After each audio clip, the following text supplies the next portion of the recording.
Tonight, the Axis of Upheaval challenging the West. Xi Jinping, Vladimir Putin and Kim Jong-un in a show of strength as they appear in public together for the first time. China's president says he stands on the side of peace as he unveils hypersonic missiles, drones and submarines at a huge military parade. Donald Trump accuses the leaders of conspiring against the United States, comments Vladimir Putin dismisses as a joke. Ominous signs from Beijing for Ukraine as the Russian president warns he's willing to use force to end the war. We'll have full analysis.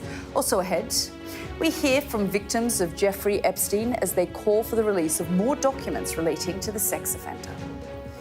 Plus, we'll be joined live by the first Miss Palestine as she says she hopes to use her platform to promote peace.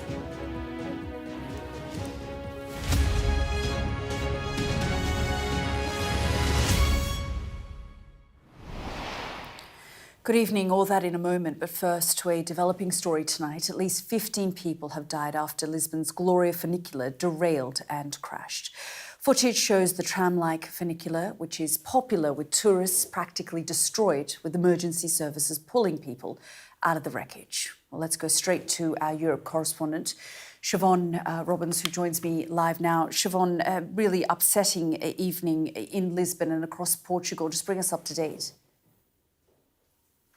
Really horrendous pictures, as you say, coming from Lisbon this evening. What we understand is this Gloria Funicular, which brings people from Lisbon downtown up to the Barrio Alto, to the popular, vibrant nightlife area, was travelling around just after 6 o'clock this evening when one of the cars appears to have derailed. Now, reports suggest that possibly one of the cables came loose, but when you look at footage from the scene, you can see these distinctive old tram-style cars, that one of them is lying on its side. It's really badly damaged, and for hours we watched as emergency services tried to pull people from the wreckage. Now, it's been confirmed that 15 people, at least 15 people have died, 18 people have been injured, and among the injured, 5 of them are considered seriously injured. We understand that a child is also among the injured. Now, this route is popular both with commuters,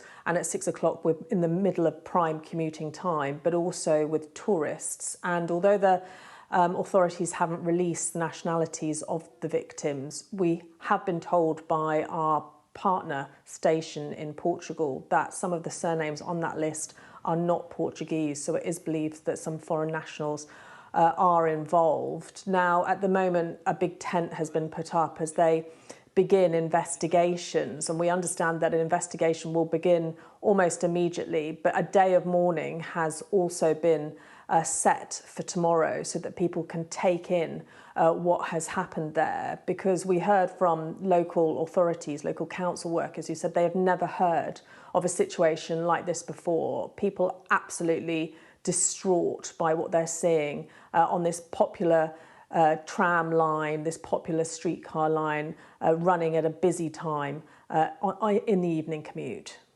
Yeah, absolutely dreadful. Siobhan, thank you so much for bringing us up to date. And if anyone wants to follow this story, you can live on our website. Now, let's go to the rest of the day's news. And it was a carefully curated event signalling a new era of military strength and political allegiances. China's Xi Jinping hosted more than 20 foreign heads of state for a huge military parade in a display of Beijing's growing power on the world stage. The Chinese leader was flanked by Vladimir Putin and Kim Jong-un, the first public meeting between the three men in what many will see as a clear message to the West. A huge array of new military hardware was unveiled, including drones and intercontinental ballistic missiles. Xi says he stands on the side of peace. A more sceptical view from the White House. Donald Trump accuses those gathered in China of conspiring against the United States. More live from Washington in a moment. But first, our Asia correspondent Helen Ann Smith reports from Beijing. It began with a deep hush across this historic square. A sense cannon fire was calling this country to attention.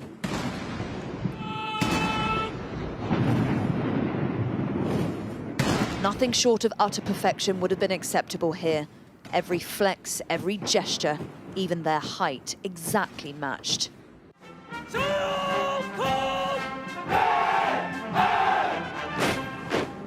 Tens of thousands marched to remember a world war where this country suffered so much. But under the eye of China's leading regime, looking back is clearly not the key point. Indeed, this day was as much about this president as anything else. Greetings, comrades, he shouts. Greetings, President, the reply. This is a display of his military reforms, his iron control grip, and his vision for where China goes next. The Chinese nation is a great people who fear no tyranny and strive for self-reliance. The great rejuvenation of the Chinese nation is unstoppable. The noble cause of human peace and development will surely triumph. And this is clearly part of that vision, not just what's on show, but who came to see it. These were the images that will most likely make history. Vladimir Putin to his right, Kim Jong-un to his left, a clear signal of a trio in sync.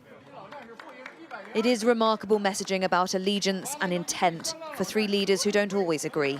And it did not go unnoticed by the one man they probably hoped would be watching. Please give my warmest regards to Putin and Kim, posted Trump, as you conspire against the United States of America. There is nothing subtle about a display of new military hardware. War readiness, clearly the message. But it's one that they have at least attempted to temper. One of the few soldiers they allowed us to speak to was from the Peacekeeping Brigade. We are holding this military parade to awaken our people's desire for peace. The Chinese military is committed to world peace, and we contribute to world peace. We will firmly fulfill our obligations as a major power. There was an obvious pride for the lucky few able to come, amongst those who fought in particular, but a tight control of the narrative too, and the story about China they're telling. It is unusual to be able to film here, to be able to see this up so close, and everything about it is designed to shock and awe. The precision is just remarkable. And while a lot of it is directed at the domestic Chinese audience, a homage to China's rise and the vision of President Xi, be in no doubt, there is a clear message for the world too. And it is a message about Chinese power, the power of its military, the power of its allegiances, and the power of its politics. At least here, it's a message that's landing. I feel especially proud. As Chinese, living in such a great era, we take immense pride in it. Very proud, very proud. I'm very, very honoured. It was very good. Peace doves marked the end of proceedings, but this will not be the end of the story. It feels a little like something has shifted this week, and it may have shifted in favour of China. Helen Ann Smith, Sky News in Beijing. Well, the gathering in China has an ominous bearing on the war in Ukraine. Speaking from Beijing, Vladimir Putin warned if a deal is not reached, Russia will achieve its aims militarily. Have a listen. It is possible to agree an acceptable option or acceptable way of ending this conflict. The current administration of the United States, we see also that they've got the will and desire to find this solution. I think there's a light at the end of the tunnel. Otherwise, we'll be forced to resolve all our objectives through military means.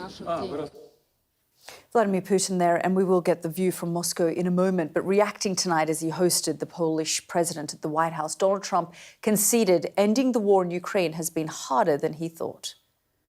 I have a power to end things. That's why I was able to end 7 other wars. And you know that I thought of the 7, they're basically 7. Those were tough wars to end.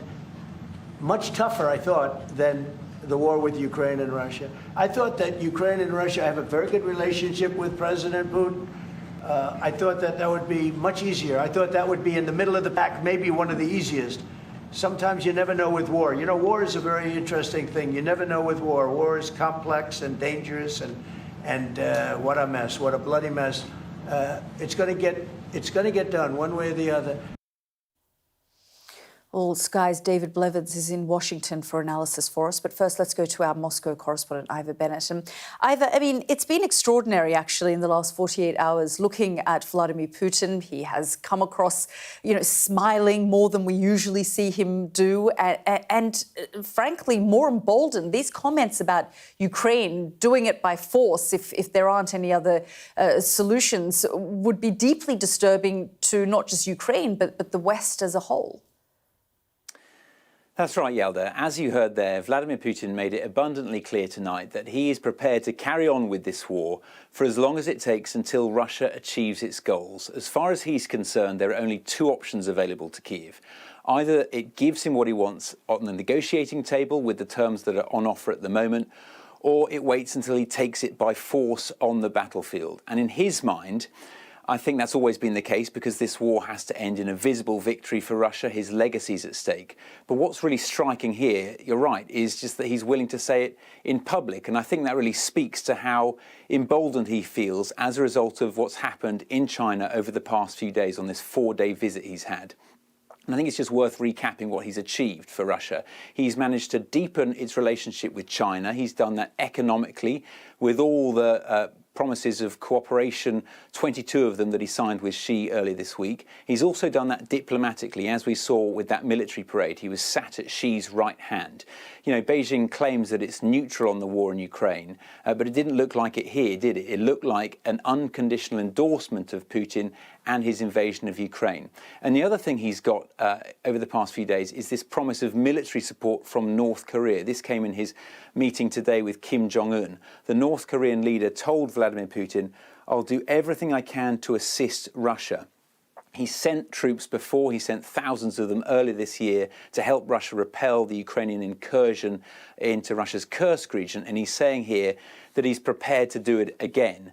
What was interesting here, though, was whenever he was talking about Donald Trump, including tonight, his language and his words were much, much softer, as they always are. So he praised Donald Trump's sense of humour when asked about Trump's social media post, joking about how Putin, Xi and Kim were conspiring against America. He repeatedly praised his efforts to reach a peace deal, and he had a lot of warm words to try and portray Russia as a party that wants peace. But as we know, Yalda, this is still peace on Russia's terms, and it sounds like Donald Trump's still reserving judgment on what to do next. Yeah, I mean, to the point where he offered for President Zelensky to travel to Moscow to discuss the next stage and phase of this conflict. Let's go straight to David, who is waiting for us in Washington. David, Ivor was just talking there about President Trump saying this was some kind of conspiracy against the United States. I mean, yesterday he sort of shrugged his shoulders and said he wasn't worried about this particular meeting. He's sort of expressed a little bit more today about it. Yes, a defensive tone in that post last night. But of course, Donald Trump is a man who finds himself in a position he has never been in before, Yalda. Just think back through the procession of recent world leaders to the Oval Office. They all adopted a posture of deference, from the UK bringing a letter from the King to other countries agreeing to Trump tariffs, to, in the case of some like Armenia and Azerbaijan, agreeing to end a 40-year war to keep the White House on board. But Vladimir Putin and his friends in Beijing feel no need to bow the knee to Donald Trump. The US president took a huge risk when he brought Putin to Alaska and gave him a global platform here in the West, because we saw very clearly last night in Beijing that he's already got a global platform in the East. So elevated rather than ostracized, and all the while the war in Ukraine goes on. So Trump in many ways is in a bind, but it is somewhat of his own making. Today he said we will see things happen if Russia doesn't comply, that he will do things to keep people alive. In fact, at one point he described it as a stupid war. But he doesn't have many options available to him. He could reinforce US troops in Europe to counter Russian aggression. He could give Ukraine some kind of security guarantees, perhaps a US-Ukraine pact as a substitute for NATO membership. Or he could do what he's been threatening to do for weeks and impose further sanctions on Russia. But you've got to ask, is any one of of those things going to make any difference? Is any of those things going to bring peace any closer in Ukraine? And right now, it's difficult to see that. Yeah, and in the words of Donald Trump, when he talks about, how many cards he has, we'll have to wait and see how many cards he currently has. David, Ivor, thank you very much. Well, as we've been reporting, China unveiled a range of new weapons at today's parade in a show of military strength. But what does this new hardware tell us about the balance of world power and future of warfare? Our security and defence analyst, Michael Clark, has been taking a look. The Chinese showed us a great deal of equipment at their 80th anniversary celebrations. Of most interest to the West, and particularly the United States, are those systems that look new or innovative, or which may be of some concern, particularly to American planners. If we think of it in terms of ground, air and sea systems, we can pick out some of those that will be of particular interest. If we think about the ground systems first, it's clear that the Chinese are thinking in terms of what's been happening in Ukraine. They're learning lessons from Ukraine. I mean, this is the ZTZ-102, new main battle tank, which is much lighter than the previous tank that it replaced, and it draws inspiration from the problems that the Russians have had with their T-72s and T-80s in Ukraine. It's about 20 tons lighter than the normal 70 tons. It's more mobile. It's got different sorts of firepower. It's a Ukraine-inspired piece of equipment, which I think has been adapted. Another piece of ground force equipment, which again shows the influence of Ukraine, is the laser system. It's a new a system of a laser hitter. Here it is. We don't really know what this will do yet, but the Chinese are advertising the fact that this is a world-beating laser gun, which can bring down several drones at once in a complex battle space. Whether or not it can, we don't really know, but that's what the Chinese think it does. If we look at the air systems, in the air, the Chinese have certainly showed off their new fighter, which is the J-20, and their new fighter is a stealth fighter. It's rather like the F-35 in the Western world. It's a little bit behind the F-35 in terms of its development, but there it is. And undoubtedly, however well it works, they've got lots of them. So that's one element of the air system. The other element of the air system, which the West will be interested in, are the missiles, and so intercontinental ballistic missiles. So the Chinese have developed a new intercontinental ballistic missile, the DF-61, which is a ship-based missile, and it's a development of the DF-41 missile.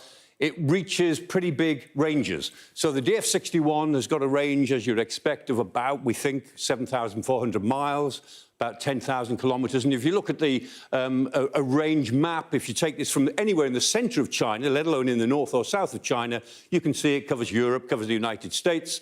It's the sort of thing that has been around for a while, but the Chinese are showing that they've got a new version of it.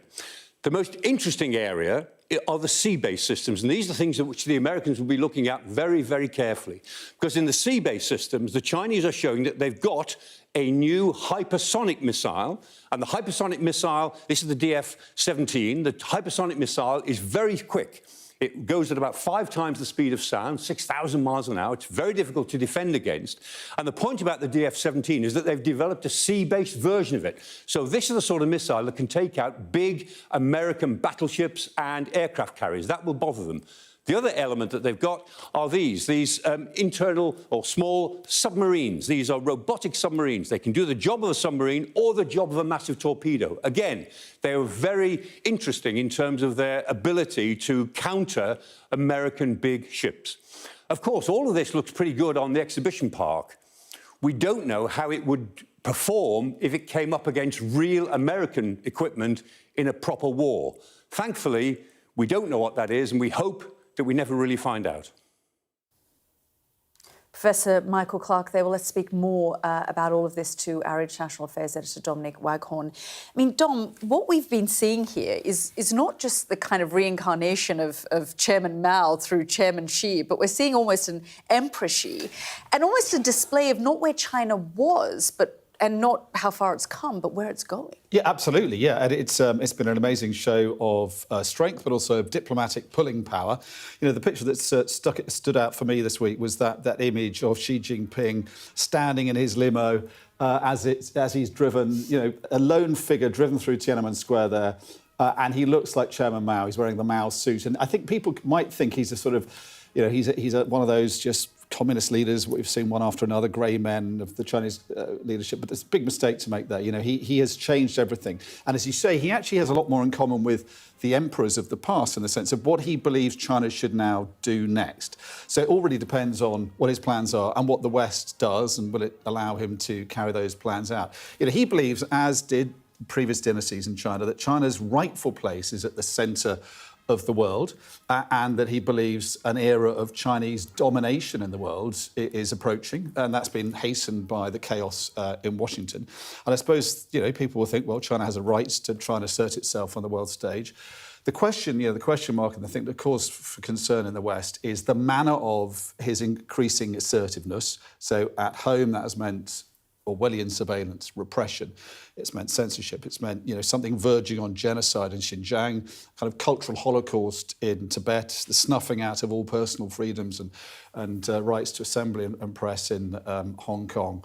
So the question is, you know, what could that lead to in Taiwan and other potential flashpoints? All that military hardware that we've seen Professor Clark there go through. Is there an inevitable clash that's going to see that being used against Western hardware in Taiwan? And of course, the other flashpoint is what's happening in Ukraine. I think the concern, also more broadly speaking, for people in the West is what kind of world order is he going to put together? Is it going to be a world order with those Chinese characteristics of repression that he shares with the others trying to, you know, supplant America? So a huge amount at stake here, a very interesting week in Beijing. Yeah, and Dom, let's just unpack what you said there about Ukraine, because we've been covering it on the programme tonight as well. You know, this idea that you'd see Vladimir Putin really thanking and embracing Kim Jong-un for the 15,000 soldiers that they have supplied to him, and openly coming out and saying, if you're not going to resolve this diplomatically, we can also do it by force. It has been quite extraordinary to see all of these leaders, you know, and several dictators come out feeling so emboldened under the leadership of China. You're right, they are sort of coming out into the open. And, you know, at the beginning of the war, China professed neutrality. It still professes that, but I don't think it believes it's convincing many people. And now the North Koreans have come on board. You know, this week we've seen drones bombing Kyiv and other cities in broad daylight. These are drones supplied by the Iranians. They are augmented by Chinese technology, so chips that the Chinese are supplying in great numbers to the Russians and depriving the Ukrainians of. And in the same week, we've seen the North Koreans offer to send thousands more, you know, helpless North Korean soldiers into the meat grinder of Putin's war in Ukraine. So we've been saying it all week, haven't we? You know, this is a war that began as a kind of the mad idea of one dictator. It is now, in just over 3 years, turned into a monumental war between the East and the West. And it has transformed both warfare in terms of its, you know, it's not primarily about men or tanks anymore. It's about machines. It's a dystopian kind of vision of battle on the front lines, but also it's transformed geopolitics. It is embedding these alliances. So, you know, in the past, Russia would not have thought about sharing the kind of missile technology with the North Koreans that it is now doing, because it's doing so out of desperation. It needs men for that meat grinder.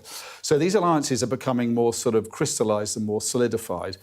I think the question, Yalda, really is, you know, what will another 3 years bring? You know, if we've seen such a dramatic transformation in the last 3 years, what will we end up seeing in 3 years' time if President Trump can't bring it to an end? At the moment, he's showing no appetite for what, you know, his European allies say he has to do, and his congressional allies as well. You know, impose severe sanctions on Vladimir Putin's oil trade. That's his Achilles heel, and that will give Putin something to think about. We're back in this cycle of, you know, giving them another 2 weeks, then getting angry, and then another 2 weeks. He is reluctant to do so. And at the moment, this war is going to go on. And the great irony, of course, is that China's always insisted, one of the sacred principles of geopolitics is you cannot interfere in the sovereign affairs of another country. That immunises it from criticism over Tibet, over Taiwan, over Xinjiang. Well, you know, it's been quite happy to see Russia interfere in a very aggressive, warlike way in the sovereign affairs of Ukraine. And the reason for that is that the longer this war goes on, the more the West appears weak and divided, and that's obviously in Xi Jinping's favour in terms of his broader aim of global domination by China. So it's a cynical involvement, but it looks like it's only increasing, and the concern is where this now leads to next. Yeah, really extraordinary stuff that we're seeing at the moment. Dom, thank you so much. Well, among those attending the summit in Beijing was Kim Jong-un, as we've been reporting, a rare public appearance from the North Korean leader who does not often travel abroad. He was joined by his daughter, Kim Joo-ae, fueling speculation that the teenager is being primed as the heir to the Kim dynasty and the country's next leader. Well, let's speak now to Michael Madden, a non-resident fellow at the Stimson Centre and founder and director of NK Leadership. Thank you so much for joining us here on the programme. I mean, this is an incredibly secretive family. It's not quite known exactly the ages of Kim Jong-un's children. The other two, I believe there are three, the other two haven't been seen in public. This particular daughter has been seen in public. In North Korea, though, this is her first overseas trip. It is. It's her first overseas trip, and as far as we know, this is one of the first times that the child of the North Korean leader has been taken on a foreign excursion, like a state visit, an official state visit. Obviously, Kim Jong-un and his sister studied in Switzerland, and they traveled to different countries when they were children. But this is the first. This is the first confirmed time since the 1950s that the child of the North Korean leader has been taken on a state visit. And just talk us through what we know and what you have learned about her, because of course you are someone who watches this particular family and the country and the relationships between the family members. As far as we know, she lives a somewhat cloistered life.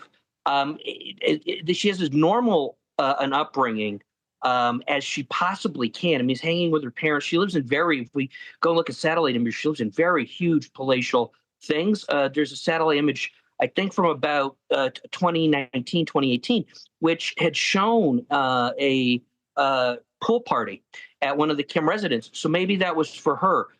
But she lives a somewhat isolated life. We know very, very little about her. And the only foreign people that have met her are basketball player Dennis Rodman and now Russian diplomats. And hopefully after this trip, she'll be exposed to Chinese diplomats. So there's going to be more foreign VIPs that she'll meet.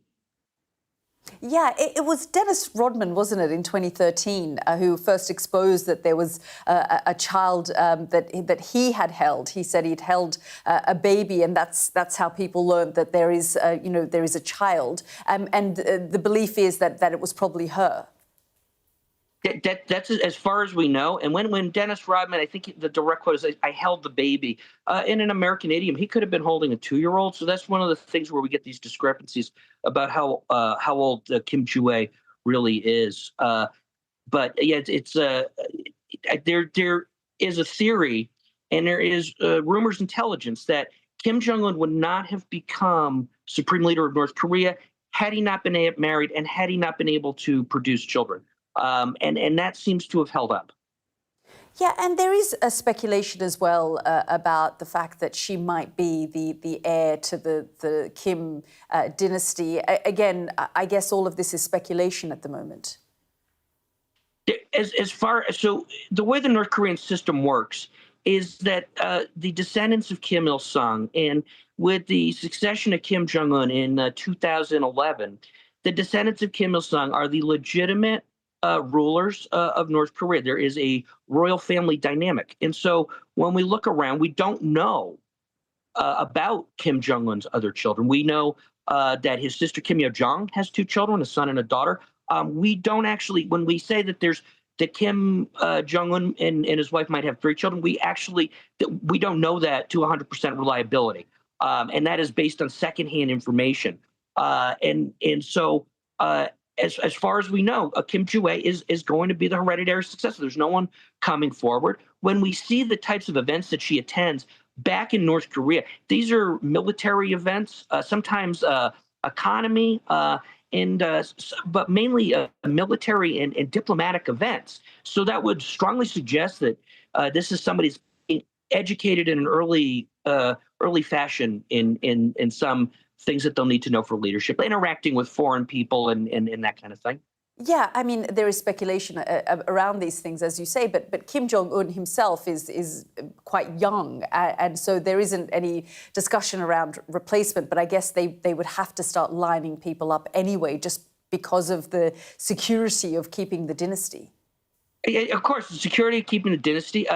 We could look back into medieval Europe. Prince's education was a big work by Vincent of Beauvais about how you educate princesses. In this case, we'll be talking about princesses' education, and maybe that takes the form of going to interesting international forums in China. So that is one thing to be mindful of. And then we have to realize that Kim Jong-un is probably learning from his own succession. His own succession was somewhat rushed. It was happening while his father was decrepit and dying. And so there's a lot of loose ends that Kim Jong-un had to tie up when he became leader of North Korea.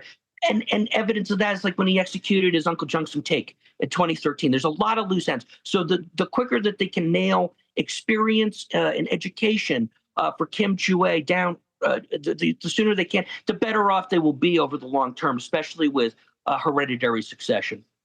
Really fascinating stuff. We're so grateful for your time. Thank you so much for joining us. Yes, ma'am. Thank you. Well, let's get more now on that developing story. At least 15 people have been killed in Lisbon after a funicular derailed. The mayor of Lisbon has declared 3 days of mourning. The Foreign Office says it is standing by to provide consular assistance to any British nationals who have been affected. We can now speak to Enrico Coelho, a journalist who is in Lisbon. Enrico, thank you very much for joining us. An incredibly sad day in Portugal. Just bring us up to date because we've seen throughout the day the death toll rise. Well, first of all, the numbers now are official and final. 15 dead, 18 injured people. 5 of them seriously injured. The rest are not serious. They are in different hospitals at the Portuguese capital. It was a tragic afternoon in Lisbon. Roughly at 6 p.m., there was an accident in one of the most popular and central funiculars of the city. It was actually the funicular that was climbing. They are connected. There's one on top, one from the bottom leaving. And if they are connected, if something happens to one of the funiculars, the other will be affected too. So what I know for now is that the steel cable was broken, the emergency brake didn't work, and there was this accident. One of the funiculars, the one at the bottom, clashed against one building, killing 15 people. And among them, there are several foreigners, because these transportation means devoted mainly for tourism. Yes, exactly. As you say, very popular with tourists and very popular with commuters as well. And it appears to have happened during rush hour. Yes, it was roughly after 6 p.m. And again, this is a funicular connecting downtown Lisbon to the Bairro Alto, the upper district. And it's 140 years old, and we don't know exactly how old the machine is, but it is indeed a very old machine.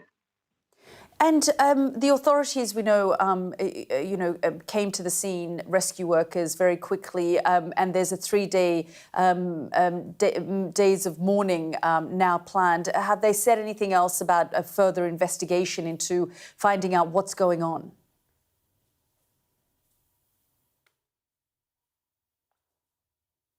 No, it appears we've lost our guest there from Lisbon, who was bringing us up to date on the 15 people dead after the funicular derailed, the iconic funicular which derailed, popular very much with tourists and commuters at that time, just after 6 p.m. in the evening, where 15 people have now been confirmed dead and 18 others injured.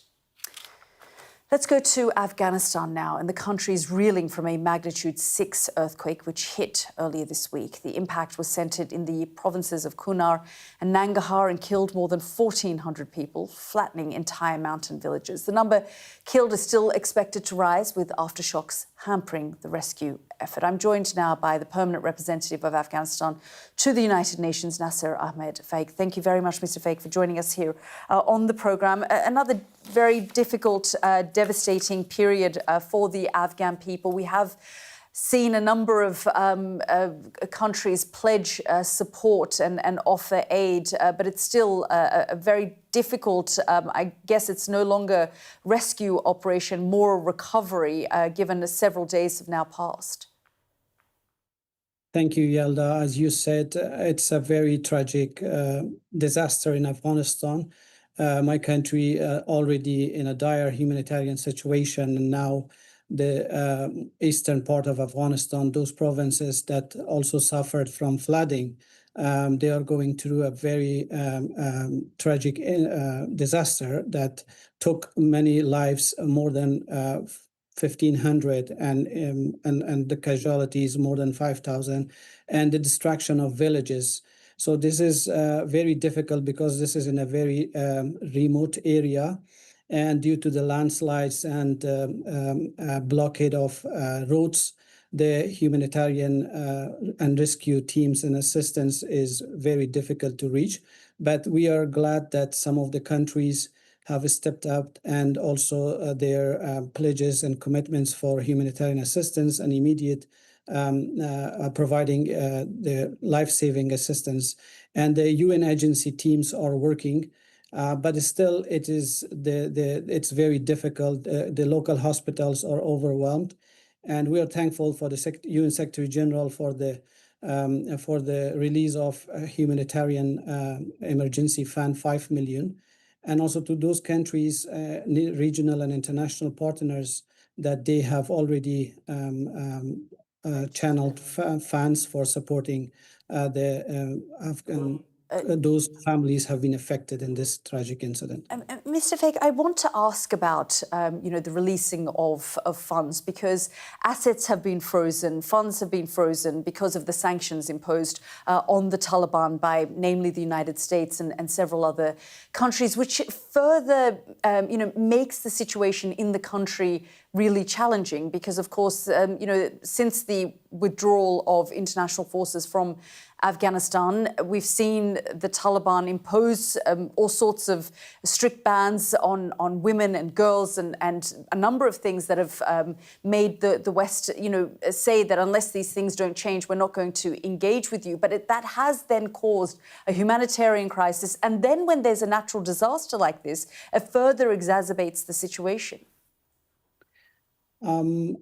Well, the reality is that the Taliban, as an illegitimate government, or their ruling is illegitimate, they took the power by force, and that is the real political obstacle in Afghanistan, because the international community really need a reliable, legitimate government committed to the international obligations.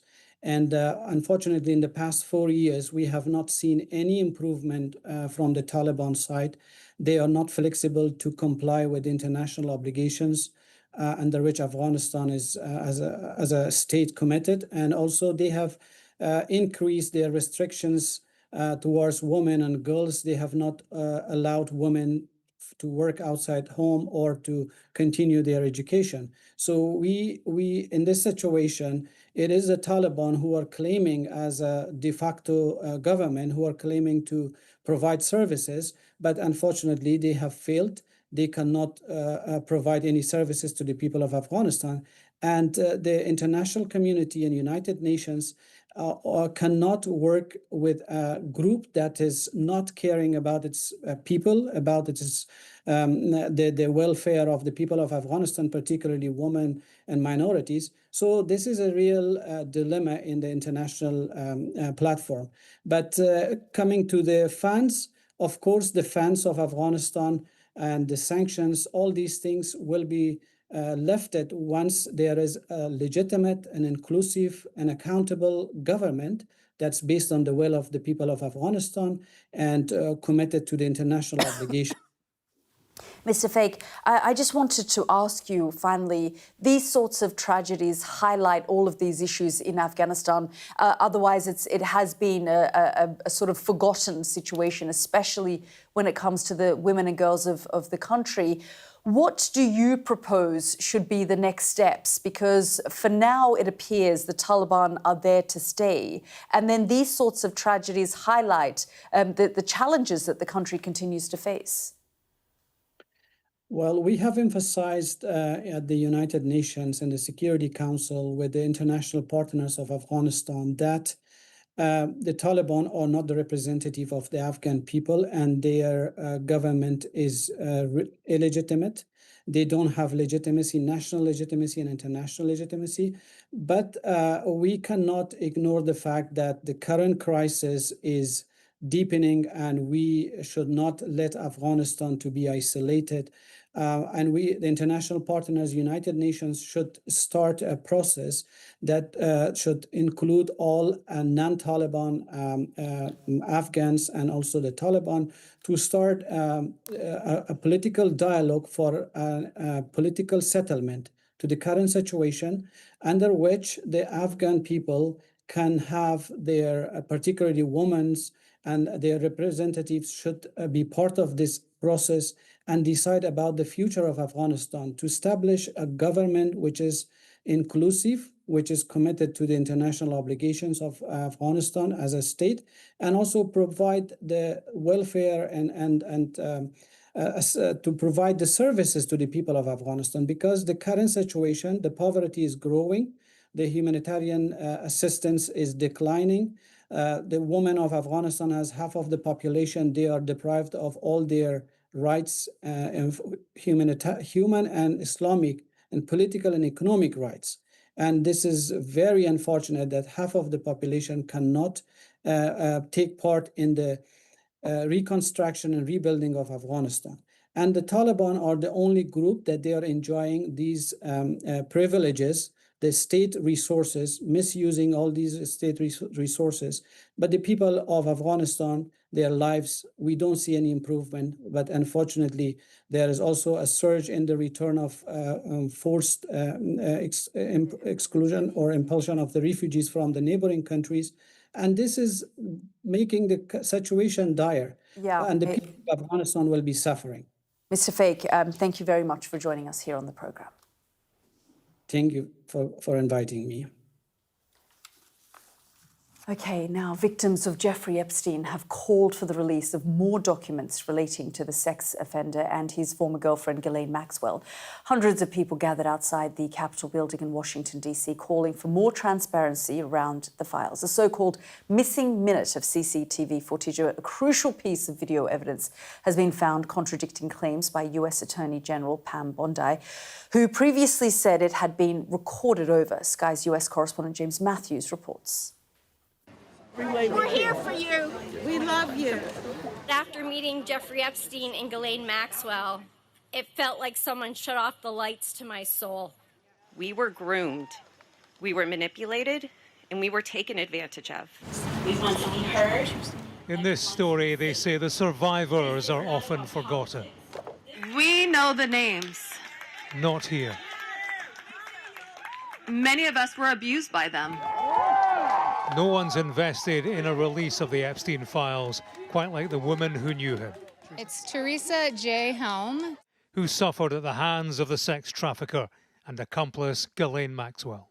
It was a whole operation. Everyone knew what they were doing. Everyone had their role to play. They passed along women and children like human batons from one person to the next up the chain till they're assaulted. Some are on repeat cycles of that. Why is it important that your voice is heard today? Because they're trying to bury us. They've been trying to bury us for 20 years, and you just waited for Virginia Giuffre to pass away to move Ghislaine Maxwell to a summer camp. What do you say to Donald Trump today? Release the Epstein files. It's simple. The voice of the survivors here can only reinforce the effort over there on Capitol Hill to trigger the release of the Epstein files. Politicians across the aisle are pushing legislation to lean on the Department of Justice for a full publication of every name and every detail. Marjorie, is your stance on this a problem for Donald Trump?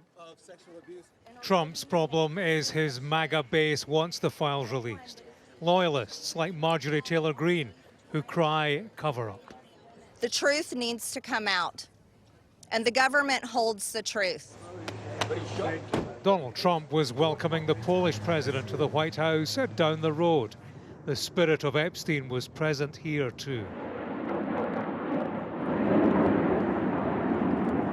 Trump was asked about an affair that features a man he once counted as a friend. We're having the most successful 8 months of any president ever. And that's what I want to talk about. That's what we should be talking about, not the Epstein hoax. For Epstein survivors, the release of the files is the end game. How the game ends for Donald Trump would be the question to follow. James Matthews, Sky News in Washington.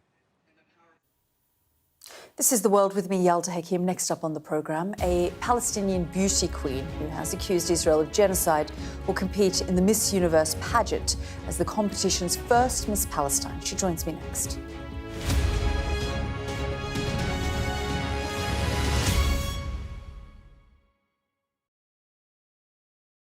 People that pod together, they have a little hive brain going on. They've not had a good week. I've had a good week. There's a teaser there, a teaser. Oof. OK, nothing to see here. Drama over. Full stop. Anyway, we'll get to that. She will be mortified. She's the first female chancellor. I popped upstairs, made myself a cheese sandwich, and now I'm with you. Annalise has come dressed in the magenta of electoral dysfunction. Available wherever you get your podcasts. I'm Stephen Murphy, and I'm Sky's Ireland correspondent based here in Dublin. All alcohol products, not just wine, will have labels warning of liver disease and the link to fatal cancers. These are crazy. It's an industry worth around €14 billion a year. That's why Italy sees this Irish plan as such a threat. It's always instructive and occasionally entertaining to hear what Donald Trump has to say on the issue of Brexit. She's got her own way of doing it, that's okay. The job takes me to every corner of this island. The rioting stemmed from a horrific daytime stabbing attack at a primary school in the city centre. The scale of the rioting and the destruction it caused is pretty much unprecedented here in Dublin. Jerry, any comment on the judge's decisions? Do you feel vindicated, Jerry? This is the end, the somewhat chaotic end, of a 52-day trial. Micheál Martin could be set to head back to government with the Taoiseach Simon Harris. Are you confident that you can now return as Taoiseach? I'm cautiously optimistic and excited. A mystery press conference hastily called. Leo Varadkar strode out and didn't disappoint. I am resigning as president and leader of Fine Gael effective today. The people here sometimes feel they're somewhat neglected by the Irish government, to the extent that this place is sometimes known as the Forgotten County. The waters of Ireland and Britain should be home to great white sharks, but none have ever been found. If there are great white sharks in this area, there's no reason they wouldn't come here to feed. It's basically a buffet on a beach. This could be not only a record-breaking storm, but potentially the most dangerous storm ever to hit Ireland. Sky News, get the full story first.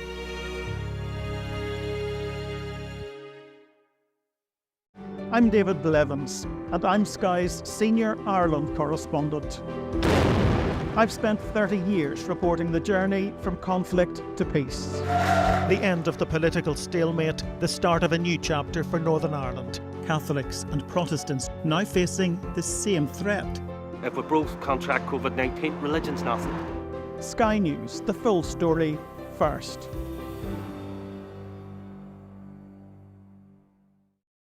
Fire, shouts the commander. There's a dash to safety. We've now got to wait inside the shelter to see if there is incoming. I'm Deborah Hames, Sky Security and Defence Editor. Should Russia's war with Ukraine escalate significantly, pilots like these could be called upon to go into combat for real.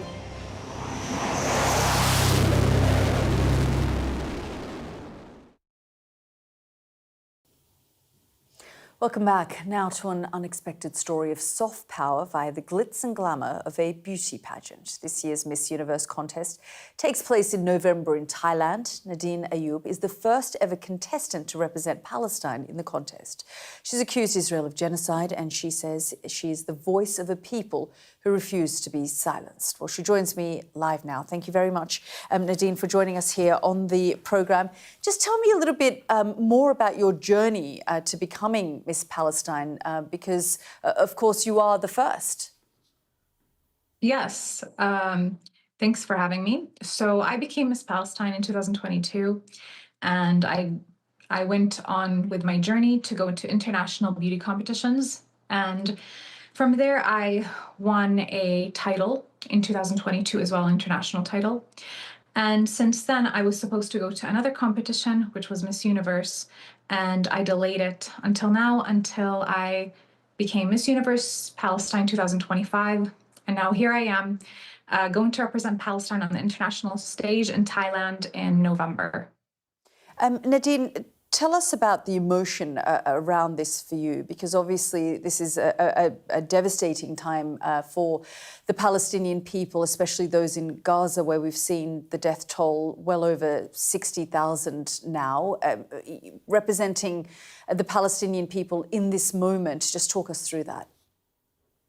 It's definitely devastating what's happening in Gaza and all of Palestine, and it's devastating what has happened to many Palestinians, even in the diaspora, where our identity should not just be shaped by our suffering and the pain that we're going through, but it should also be shaped by our culture, our heritage, our ancestors, and the culture and the beauty of our art and music. And we want to share that also with the world. We don't just want our identity to be about our suffering and our pain. We must remember that we are humans, and the world must remember that we are humans just like everyone else. And the children in Gaza, they want to go to school just like every single child right now that's going back to school. And just like every single woman that is taking care of her family and taking care of her society, she also has that dream to do it in so many ways, including ways like being a musician, an artist, a caretaker of her family, or a lawyer or a doctor. We have these dreams, and we must make sure that we hold on to this identity as Palestinians as well. We've seen and heard from a number of countries who say they will formally recognise at the United Nations General Assembly in a couple of weeks the state of Palestine, namely France, and the UK has talked about it as well. Is that one of the reasons why you've chosen this moment? One of the reasons I chose this moment is a reason why I would choose any moment to join Miss Universe and to express myself as a human being and as a beauty queen and as Nadine. I think every single moment should be a chance to represent on international stages and to speak up about Palestine and to carry the voices of those that are unheard, to carry a message to the world that we are humans just like you. And I think that this is a beautiful message that anytime we can be talking about. We are also seeing leaked documents in US and global publications talking about a plan for the day after of Gaza, for example. Do you think that the Palestinian people will realise their dream of statehood? I definitely think that Palestine is our nation and a country, and it's our identity, and it will live on forever.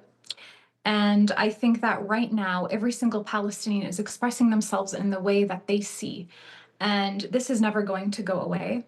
And we are going to continue holding on to our roots and representing our country in our ways. And my way is to represent Palestine in Miss Universe and to continue my work with my initiative, Sayyidat Palestine. And just like this work that I'm doing is not going to be going away, of course, other people's dreams and ambitions and creativity is also not going to be going away. There have been some who have criticised some of the statements you've made, especially runner-up of Miss Israel pageant, who said that you should be promoting peace and coexistence, and that's what the focus of this pageant should be. Will you be using your platform at the Miss Universe pageant to further highlight the situation in Gaza and for the Palestinian people? My message is simply this, and it's to show the world that we Palestinians have an identity of creativity, of talents, of heritage, of culture. And I don't want people to be thinking when they hear the word Palestine to just be thinking of suffering and pain. So just like we hear the word Italy and we think of beautiful things like the Amalfi Coast and pizza and pasta, and when we think of London, we think of the beautiful things in London, and when we think of other nations, we think of their heritage and their culture and their identity, and we see them as human beings. I want the same thing for Palestine, to show the world that we are human beings, and that is simply my message. Nadine, it's been great to have you on the programme. Thank you very much for joining us, and good luck at the contest in November in Thailand. Thank you. Well, before we let you go this evening, the news at 10 is next, and they will have more coverage of the devastating situation in Portugal, in Lisbon. Let's just show you some of the images that have come through for us. It is now confirmed that 15 people have been killed in that crash of that funicular this evening during peak rush hour, and we understand that 18 people have been left injured. We will have more updates in the news at 10 in the next few minutes, but we know for now that 15 people have been killed and 18 others, some have been taken to hospital, who have been left injured as a result of this funicular which crashed, and we understand some foreign nationals are also believed to have been either injured or killed. Thank you very much for joining us here this evening on The World. The news at 10, as I said, up next. Good night for now, and we'll leave you with this image.